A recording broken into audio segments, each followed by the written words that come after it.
ಬಿಜೆಪಿಯಲ್ಲಿ ಮಹಿಳೆಯರಿಗೆ ಈ ಸರ್ತಿ ಹೆಚ್ಚಿನ ಸ್ಥಾನವನ್ನು ಕೊಡಬೇಕು. ಲೋಕಸಭೆ ಚುನಾವಣೆಯಲ್ಲಿ 5 ಲೋಕಸಭಾ ಕ್ಷೇತ್ರಗಳಲ್ಲಿ ಮಹಿಳಾ ಅಭ್ಯರ್ಥಿಗಳಿಗಾಗಿ ಬಿಜೆಪಿ ಈಗ ಸರ್ವೆ ಮಾಡಿಸ್ತಾ ಇದೆ.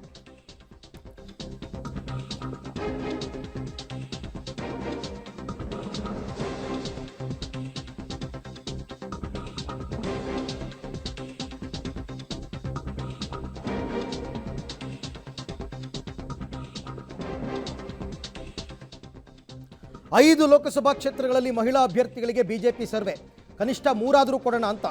ಬೆಂಗಳೂರು ದಕ್ಷಿಣ, ಉತ್ತರ ಕನ್ನಡ, ಬೆಂಗಳೂರು ಉತ್ತರ, ದಾವಣಗೆರೆ ಇಲ್ಲೆಲ್ಲ ಕಡೆ ಕೊಡೋಣ ಅಂತ. ಬೆಂಗಳೂರು ದಕ್ಷಿಣದಲ್ಲಿ ತೇಜಸ್ವಿ ಸೂರ್ಯ ಇದ್ದಾರೆ. ಅವ್ರ ಬದಲು ಮಹಿಳೆಯರಿಗೆ ಕೊಡಬೇಕು ಅಂದರೆ ತೇಜಸ್ವಿನಿ ಅನಂತಕುಮಾರ್ ಅವ್ರನ್ನ ಕರ್ಕೊಂಡು ಬರ್ತೀರಾ ಗೊತ್ತಿಲ್ಲ. 5 ಲೋಕಸಭಾ ಕ್ಷೇತ್ರಗಳಲ್ಲಿ ಮಹಿಳಾ ಅಭ್ಯರ್ಥಿಗಳಿಗಾಗಿ ಸರ್ವೆ ನಡೀತಾ ಇದೆ.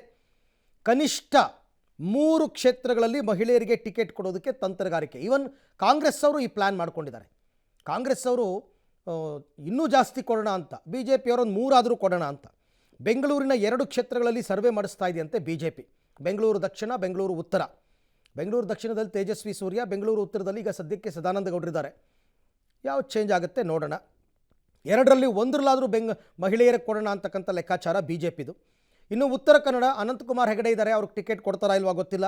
ದಾವಣಗೆರೆ ಸಿದ್ದೇಶ್ವರ್ ಅವರು ಇದ್ದಾರೆ, ಅವ್ರಿಗೆ ಟಿಕೆಟ್ ಕೊಡಲಿಲ್ಲ ಅಂತಂದರೆ ಖಂಡಿತ ಅಲ್ಲೂ ಮಹಿಳೆಯರು ಬರ್ಬೋದು. ಇನ್ನು ಉಡುಪಿ ಚಿಕ್ಕಮಗಳೂರು ಕ್ಷೇತ್ರದಲ್ಲಿ ಶೋಭಾ ಕರಂದ್ಲಾಜೆ ಇದ್ದಾರೆ, ಅವರಿಗೆ ಟಿಕೆಟ್ ಸಿಗೋ ಸಾಧ್ಯತೆ ಇದೆ. ಮತ್ತೆ ಶೋಭಾ ಕರಂದ್ಲಾಜೆಗೆ ಅಲ್ಲೇ ಟಿಕೆಟ್ ಕೊಡಬೇಕಾ ಅಂತಕ್ಕಂಥ ಚರ್ಚೆ ಕೂಡ ನಡೀತಾ ಇದೆ. ಗೊತ್ತಿಲ್ಲ, ಪ್ರಮೋದ್ ಮಧ್ವರಾಜ್ಗೆ ಕೊಡಬೇಕು ಅಂತ ಉಡುಪಿನ ಲೆಕ್ಕಾಚಾರ ಇದೆ, ಉಡುಪಿ ಚಿಕ್ಕಮಗಳೂರು. ಹಾಗೇನಾದರೂ ಆದರೆ ಶೋಭಾ ಕರಂದ್ಲಾಜೆನ ಬೆಂಗಳೂರಿಗೆ ಕಳಿಸೋಣ ಅಂತಕ್ಕಂಥ ಲೆಕ್ಕಾಚಾರನೂ ಇದೆ. ಕೇಂದ್ರದಲ್ಲಿ ಮಂತ್ರಿಗಳಾಗಿದ್ದಾರೆ, ಪ್ರಭಾವಿಗಳು, ಯಡಿಯೂರಪ್ಪನವರ ಬಣದಲ್ಲಿ ಗುರುತಿಸ್ಕೊಂಡಂಥವ್ರು. ಆಗುತ್ತೆ ಅಂತ ಅನ್ಸುತ್ತೆ, ನೋಡೋಣ.